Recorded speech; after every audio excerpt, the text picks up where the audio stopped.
has issued a flash flood warning for Passaic County in northeast New Jersey, Rockland County in southeast New York, northern Bergen County in northeast New Jersey until 7 p.m. At 5:03 p.m., National Weather Service Doppler radar indicated flash flooding from a cluster of thunderstorms over the warned area. Do not drive your vehicle into areas where the water covers the roadway. The water depth may be too great to allow your car to cross safely. Move to higher ground. Most flood deaths occur in automobiles.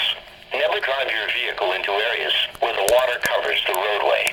Flood waters are usually deeper than they appear. Just 1 foot of flowing water is powerful enough to sweep vehicles off the road. When encountering flooded roads, make the smart choice. Turn around, don't drown. Repeating, a flash flood warning has been issued until 7 p.m. for the following counties in New Jersey, Bergen and Passaic, and Rockland County, New York.